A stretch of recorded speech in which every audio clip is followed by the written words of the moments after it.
Ambati Silks, Kanchipuram Saree Store, now in Vijayawada. Exclusive Pattu Sarees, Salwas and Lehengas.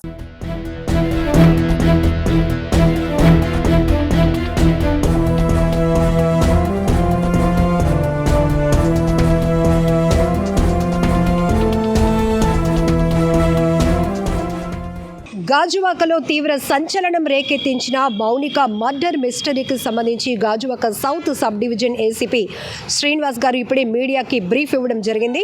అయితే ఇంకా లోతైన దర్యాప్తు అయితే కొనసాగాల్సినటువంటి అవసరం ఉంది. ఇప్పటికే మౌనికను నిన్న ఇంటికి పిలిపించుకొని ఉద్దేశపూర్వకంగానే హత్య చేసినటువంటి విధానంగా కనపడుతోంది మాకు. కానీ నిన్న హత్య చేసి ఆ మౌనిక మృతదేహాన్ని ముక్కలు ముక్కలుగా చేసి కొన్ని పార్ట్స్ ఫ్రిడ్జ్లో దాచిపెట్టాడు. అలానే చేతుల భాగాన్ని తల భాగాన్ని అడవివరం రూట్లో ఉన్నటువంటి దారపాలెం జీడి తోటల మధ్య నిర్మానుష్య ప్రాంతంలో తగలబెట్టిన తర్వాత ఆయన మరికొన్ని పార్ట్స్ని కూడా ఇంటి నుంచి తీసుకువెళ్ళి వాటిని కూడా డిస్పోజ్ చేయాలి అనుకున్నాడు. కానీ అతనికి ఆ శక్తి సరిపోలేదు. దీంతో ఇమీడియట్గా ఆయన గాజువాక పోలీస్ స్టేషన్కు వచ్చి మాకు లొంగిపోవడం జరిగింది.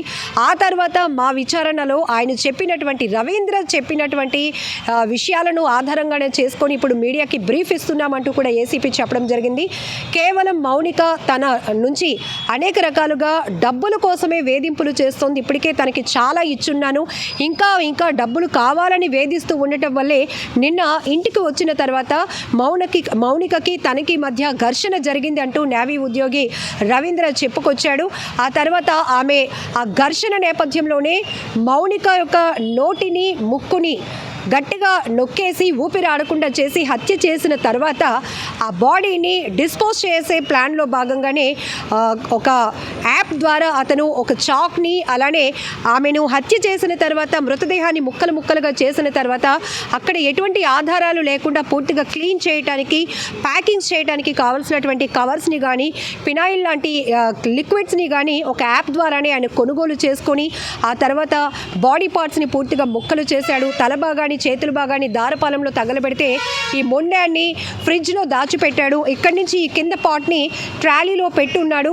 కానీ ఈ కేసు పూర్తిగా ఈవేళ 2 చోట్ల సీన్ రీకన్స్ట్రక్షన్లో భాగంగా మాకు అర్థమైంది ఏంటంటే ఉద్దేశపూర్వకంగానే డెలివరీకి వాళ్ళ భార్య పుట్టింటికి వెళ్ళటంతో నిన్న సండే కాబట్టి మౌనికని ఇంటికి పిలిపించుకొని మరీ ఆమెను హత్య చేసినట్టుగా మాకు తెలుస్తోంది. ఇంకా పూర్తిగా అయితే ఈ మిస్టరీకి సంబంధించి పూర్తి వివరాలు మేము తెలపలేం. కానీ ఇంకా దీనికి సంబంధించినటువంటి కేసు ఇన్వెస్టిగేషన్ ఇంకా కొనసాగిస్తాం ముందుకి అంటూ కూడా ఏసీపీ చెప్పారు. అయితే ఇద్దరికి పరిచయం ఎలా సార్ అని మేము అడిగినప్పుడు కూడా 2021లో ఆ తర్వాత అంటే కోవిడ్ తర్వాత ఇద్దరికి డేటింగ్ యాప్ ద్వారా పరిచయం ఏర్పడింది. ఉద్దేశపూర్వకంగానే ఆమెను డేటింగ్ యాప్ ద్వారా రవీంద్ర పరిచయం చేసుకున్నాడు. ఆ పరిచయం కాస్త గత 5 ఏళ్లుగా కొనసాగుతూనే ఉంది. 2024లో రవీంద్రకి పెళ్లి కూడా జరిగింది. పెళ్లి తర్వాత కూడా ఇద్దరి మధ్య ఈ సంబంధం కొనసాగుతూ ఉంది అంటూ కూడా ఏసీపీ గారు ప్రైమరీగా ఇచ్చిన మీడియా బ్రీఫ్లో కూడా వివరించడం జరిగింది. కేవలం డబ్బుల కోసం వేధిస్తూ ఉండటం వల్లే ఆమె ఒత్తిడి తట్టుకోలేక ఆమెను అడ్డు తొలగించుకోవాలనే ఉద్దేశంతోనే హత్య చేశాను అన్నట్టు రవీంద్ర చెప్తున్నా కూడా ఇతని ప్లానింగ్ కానీ ఇతని స్కెచ్ చూసినా ఇతని ప్రిపరేషన్ చూసినా మొత్తం ఉద్దేశపూర్వకంగానే మౌనికను అడ్డు తొలగించుకోవాలి అన్నట్టుగా మాకు అర్థమవుతోంది. మరి ఇద్దరి మధ్య మనీ ట్రాన్సాక్షన్స్కి సంబంధించి ఎవిడెన్స్లు ఏమైనా ఉన్నాయా అంటే ఆ రకమైన దర్యాప్తు కూడా మేము చేస్తున్నాం. టెక్నికల్ ఎవిడెన్స్లు కూడా మేము సేకరిస్తున్నాం అంటున్నారు. ఇద్దరి మధ్య ఈ మధ్య కాలంలో జరుగుతున్న ఘర్షణలకు సంబంధించినటువంటి ఫోన్ రికార్డింగ్స్ కానీ కాన్వర్జేషన్స్ కూడా టెక్నికల్ ఎవిడెన్స్లో తీసే భాగంగా కూడా మేము ముందుకు వెళ్తున్నామంటున్నారు.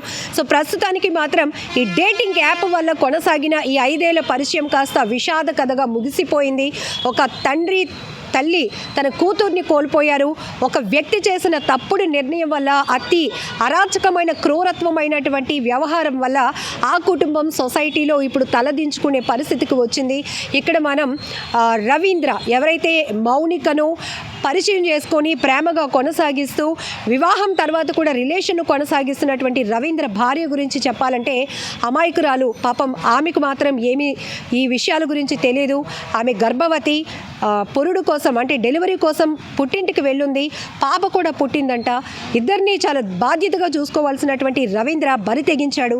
ఒక అమ్మాయిని, నమ్మినటువంటి అమ్మాయిని నమ్మక ద్రోహం చేశాడు. ఇంటికి పిలిపించుకొని మరి అత్యంత క్రూరంగా హత్య చేసి ముక్కలు చేసి ఈరోజు ఇది విశాఖలో జరిగినటువంటి కేసు అయినప్పటికీ కూడా ఈ క్రైమ్ కేసు, ఈ నేర ఘటన అనేది సమాజంలో కూడా తీవ్ర భయాందోళనను రేకెత్తిస్తోంది. ఎందుకంటే ఈ మధ్య కాలంలో అపరిచిత వ్యక్తులతో పరిచయాలు కేవలం సోషల్ మీడియా ప్లాట్ఫామ్ల ద్వారా జరుగుతున్నాయి. అంతకు మించి డేటింగ్ యాప్ల వైపు కూడా యువత వెళ్తున్నారు. ఇది మన కల్చర్ కానే కాదు. పక్క నుంచి అద్దె కల్చర్ని మనం అడాప్ట్ చేసుకుంటూ ఈ తరహా నేరాలకు పాల్పడుతున్నది ఈ యువత. బట్ దీన్ని ఎవరు కూడా అటువైపు కూడా ఫోకస్ చేయకుండా ఉండాలి. ఎందుకంటే మీ ఫ్యూచర్ ఏంటి, మీకు ఉన్నటువంటి భవిష్యత్తు ప్రణాళిక ఏంటి, మీ తల్లిదండ్రులు మీకోసం ఎఫర్ట్స్ చేసింది ఏంటి, మీరు చదువుకున్నది ఏంటి, మీ ఉద్యోగాల తీరేంటి అనేది కనీసం ఆలోచించకుండా ఇలాంటి డేటింగ్ యాప్లను, సోషల్ మీడియాలో కొన్ని ప్లాట్ఫామ్ల ద్వారా కొత్త వ్యక్తుల్ని పరిచయం చేసుకోవడం, నమ్మించటం, ఇళ్లకు రప్పించుకోవటం, వివాహాలు జరిగిన తర్వాత కూడా ఈ రిలేషన్స్ని అగ్రెసివ్గా కంటిన్యూ చేయటం, ఆ తర్వాత ఇది ఒక విభేదాలకి కారణం అవ్వడమో లేకపోతే ఒక కంట్రోల్ తప్పి, అదుపు తప్పి ఇట్లాంటి నేర ప్రవృత్తి వైపు దారితీసే పరిస్థితులు ఉంటున్నాయి. కాబట్టి యువతకి మరీ ముఖ్యంగా తల్లిదండ్రులకు కూడా ఏసీపీ గారు కొన్ని వాల్యుబుల్ ఇన్ఫర్మేషన్ కూడా చెప్పడం జరిగింది. ఎప్పటికప్పుడు మేము కూడా ఈ కేసుల గురించి, కేసు జరిగిన తీరు గురించి, క్రైమ్ నేరాల గురించి వివరిస్తూనే ఇప్పుడు వస్తున్నటువంటి ట్రెండింగ్ యాప్స్ ఏవైతే ఉన్నాయో వాటి ముసుగులో పడి, వాటి మోజులో పడి యువత ఏ రకంగా తమ బంగారు భవిష్యత్తును చేజేతులా నాశనం చేసుకుంటూ కుటుంబాలకు తీరని అన్యాయంగా మారిపోతున్నారో, తీరని అన్యాయం చేస్తున్నారనే విషయాలను కూడా ఈ కేసు ద్వారా మరొకసారి చెప్పే ప్రయత్నం చేస్తున్నాము అంటూ కూడా సుమన్ టీవీతో మాట్లాడుతూ ఏసీపీ శ్రీనివాస్ గారు చెప్పడం జరిగింది. ఏది ఏమైనప్పటికీ తల్లిదండ్రుల బాధ్యత కూడా చాలా ఉంది. మీ పిల్లలు దేనికి ఎడిక్ట్ అవుతున్నారు, వాళ్ళ టైంని దేంతో ఎక్కువగా స్పెండ్ చేస్తున్నారు, వాళ్ళ జీవితంలోనికి వస్తున్న కొత్త పరిచయాలు నిజంగా మంచివేనా, వాటి వల్ల వాళ్ళకి మంచే జరుగుతుందా లేకపోతే ఇట్లాంటి నేరాలకు కారణమవుతుందా, వాళ్ళను కూడా నేర ప్రవృత్తి వైపు నడిపిస్తుందనే విషయాలపైన కూడా ప్రతి తల్లిదండ్రులు ఫోకస్ చేయాల్సిన అవసరం ఉంది.